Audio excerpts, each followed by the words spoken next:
3, 2, 1.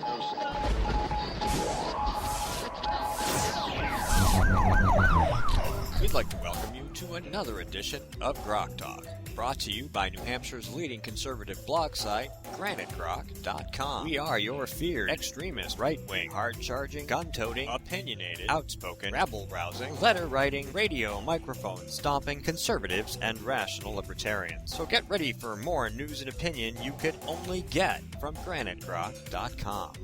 GrokTALK. We ready? We are ready. Awesome, let's go. We are GrokTALK.com, and we've got the levels up, we got everything going, the camera's going, and we've got people here, sitting here. I got a tweet. GrokTALK, a production of GrokTALK.com, New Hampshire's leading conservative libertarian blog site, a production of GrokTALK is a production of GrokTALK.com. Normally we're at CNHT, which is the Coalition of New Hampshire Taxpayers, but we are here live at Liberty Forum at the Radisson in Manchester, New Hampshire. And we have a couple of folks that are willing to talk with us, and we appreciate that. Matt is here. He is diametrically opposed to me on a couple of issues, but we respect each other, we like each other, and found him wandering the halls, and he agreed to come on in. And Alvin is here as well, and we wanted to, once again, we want to say thank you for your generous donation. It will get us another headset. So now we get to have more people sitting around the table and talking quite a bit more. And, you've been running around Liberty Forum. You have as well. You said, after this, I'm going to go home and get a nap. So, Alan, since you were here first, what's been your impression so far? Well, I kind of like it. It's been quite a number of interesting speakers or panel discussions. A couple of them have been overlapping, so I didn't get to see both of what I wanted because they were at the same time. But that happens to everybody, I guess.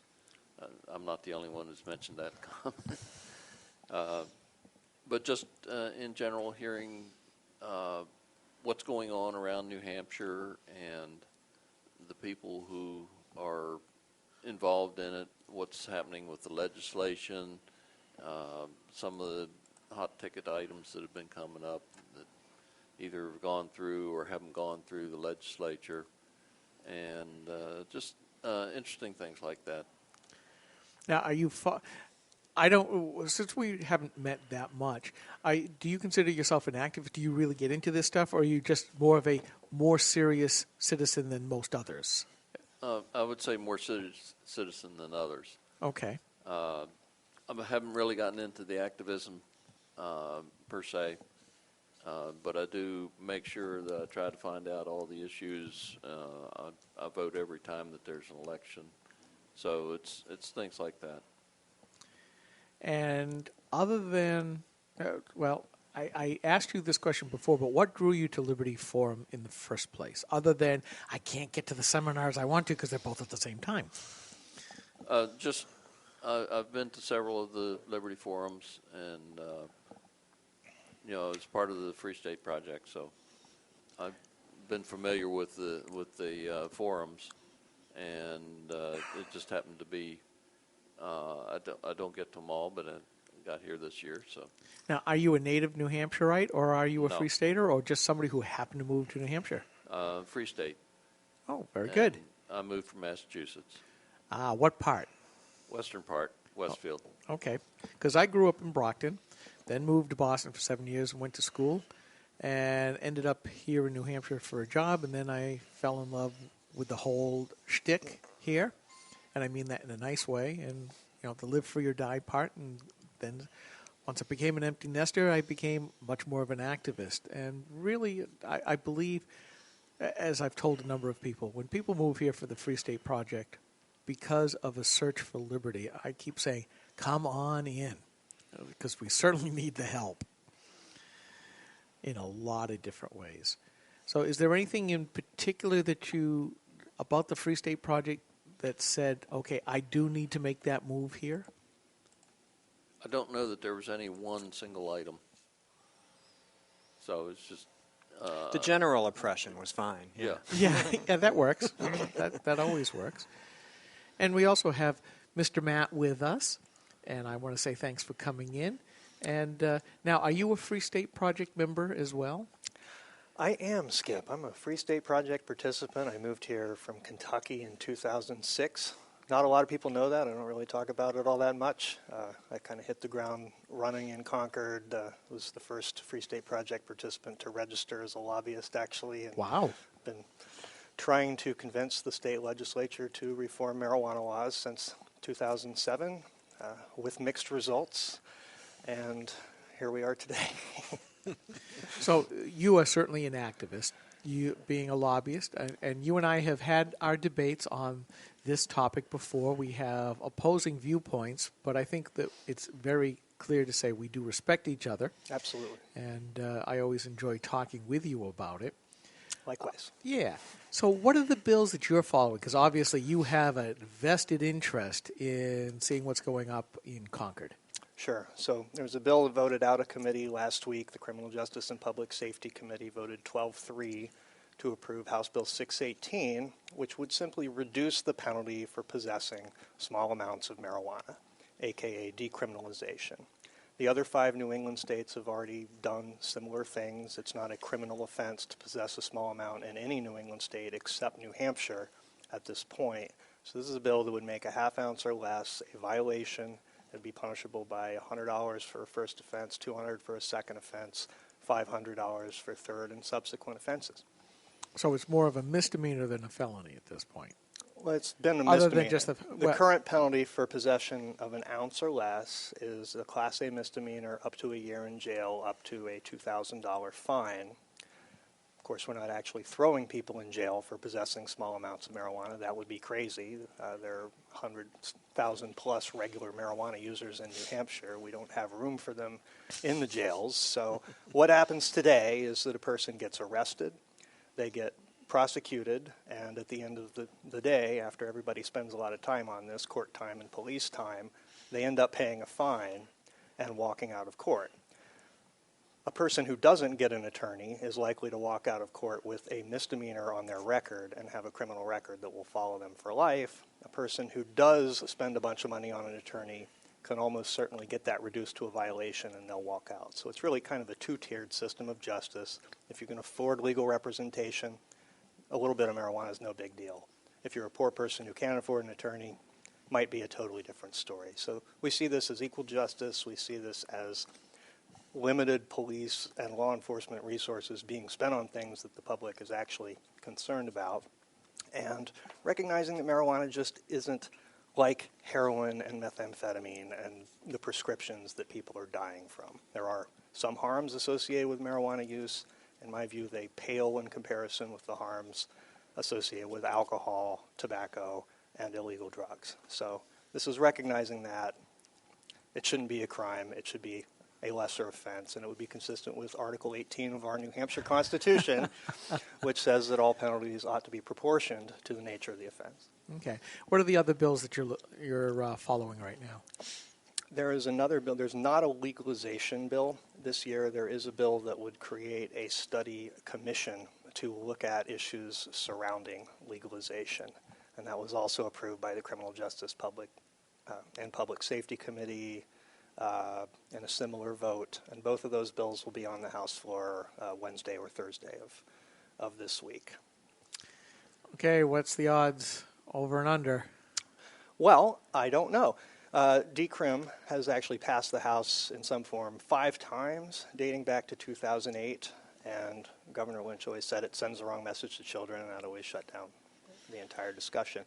The Senate has always refused to have a serious conversation about this. This year, I'm certain that they will be willing to have the conversation. I'm not certain that they'll be willing to pass it, but I'm more confident than ever. Well, that's an improvement. I mean, considering how long you've been at this would be the first time they've really even seriously considered.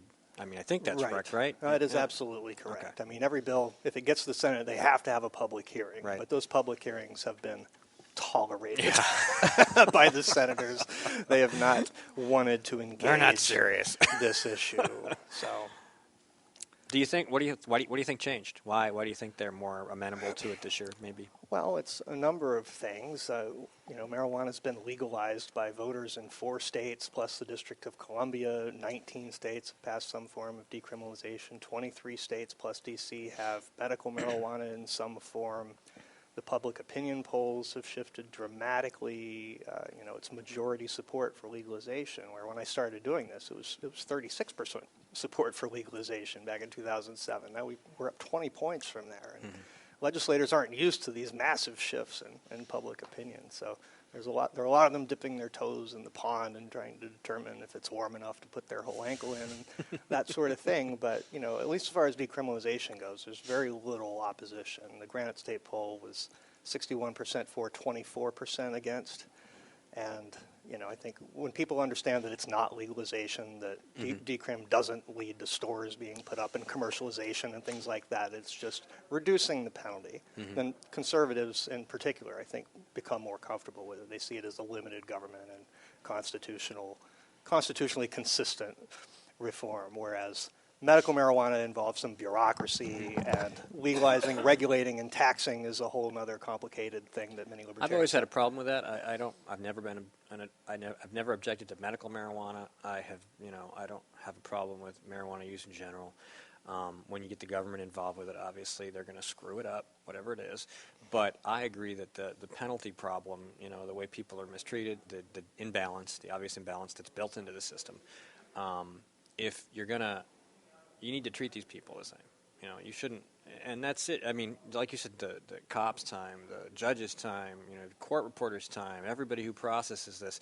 If it's a traffic ticket, treat it like a traffic ticket, and just get it over with. Message sent, right?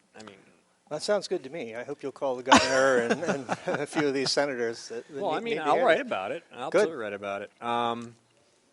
Because, and it is a path to less government. I absolutely think decriminalization is a small government. A couple of years ago, I wrote a post about the marijuana bills and stuff like that, and I said, look, my concern wasn't the marijuana; it was the state. It was the idea of taxing it. It was the idea of creating a regulatory agency or expanding a regulatory agency, and where that would go. And I'm like, if your object is less government, this may not be the way to get there, because you're going to create more in the process, and that really concerned me, and I didn't want people to skip that part of the debate. Yeah. I got a lot of crap for that because they said, you're against marijuana. I'm like, I never said that, Right. It's a similar line of thinking as far as casino gambling. It's like, why do I want to allow it? Because it's going to expand government. Because Governor Hassan has already said, we're going to highly regulate it. Well, as soon as you say highly and regulated, that means there's more government in there. Well, we had Kirk and Kevin on. We wanted, poker, game of skill. Let people open poker rooms and stuff. Just let them do it. Right. Really. Any thoughts, sir? Only in that the marijuana, well, we should probably back up. A couple hundred years ago, people used intoxicating stuff or stuff that would harm them. It only harmed them. There was no government funded health or anything like that to pick up the pieces. If it killed you, it killed you. If it crippled you, it crippled you. You ended up being crippled. Now, part of the problem is that if the marijuana harms you, harms a kid or something like that as he grows up, then it's a burden on the society. Well, I think that's really where I come at, too. And this is where perhaps the libertarian leanings that I have come into more of the play. It's like, if you're going to do this, don't make it my problem. If you're going to do this, don't make me pay for it. And the problem is here with this ginormous welfare state that we now find ourselves in, with the progressives having the mantra or one of their foundational relativistic principles is that there shall be no bad outcomes. We will mitigate any bad outcomes. And this has nothing to do just with marijuana, but in anything. That, in other words, they're trying to say, nobody can make a bad decision because we'll make it all better. But there's a cost to that. And I don't want to pay that cost. Because when you deny people failure, they don't learn in most cases.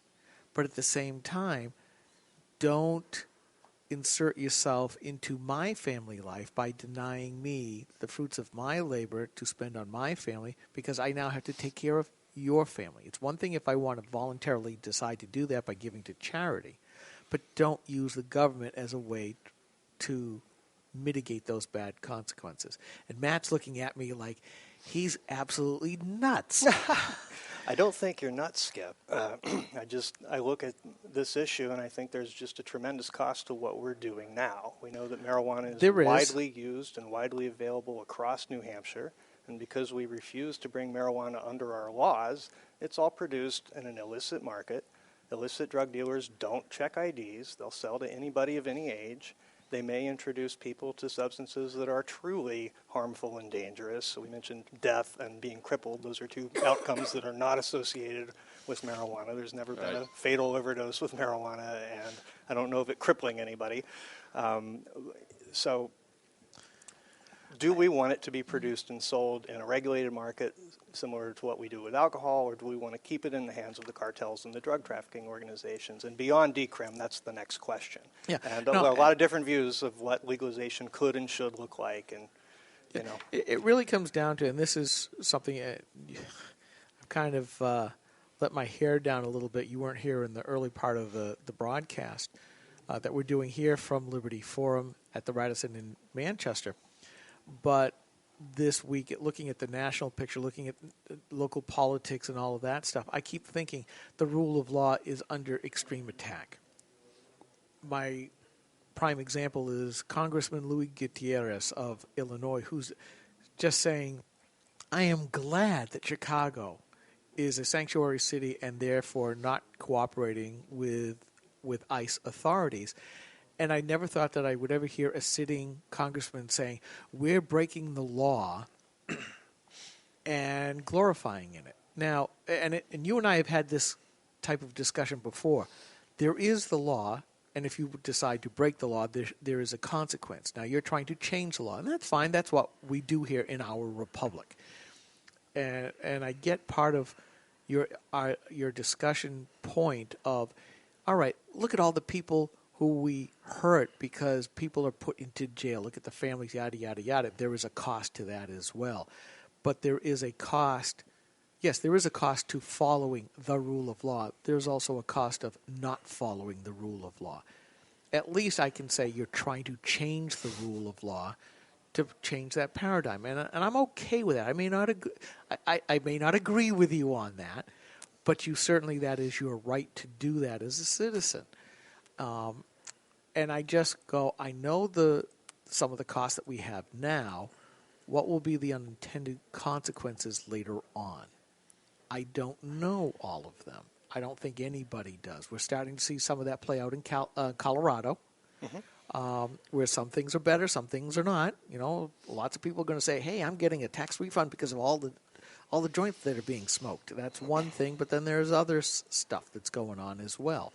Homelessness is going up right now. They're seeing higher incidences of under the influence. Not that I'm an expert. I haven't delved into it that much. I'm a blogger reading as many posts as I can, fast as I can. There's a lot of conflicting data coming out of Colorado for sure. There is. So there's always the conservative part of me for an ordered society that goes, okay, is this change enhance an ordered society in which we can have liberty? Because I'm not of the idea that an anarchic society is a free society. That doesn't work for me. Okay. And what are the ramifications thereof? Yeah, well, let's get beyond the anarchy and get back to decrim and away from Colorado. It's the argument against decrim for years has been that if we decriminalize in New Hampshire, teen use will skyrocket. People will be using marijuana more. It's going to have this massive impact. Every other state in New England has decriminalized marijuana. Maine did it in 1976, 38 years ago. Nobody's been arrested for simple possession and charged with a crime in Maine in my entire lifetime, Skip. They've had, since 1999, a medical marijuana law that is much more open and libertarian than anything we've contemplated here. Patients don't even have to register with the state in Maine. There are tens of thousands of patients who are either growing their own or using one of the 8 dispensaries in Maine.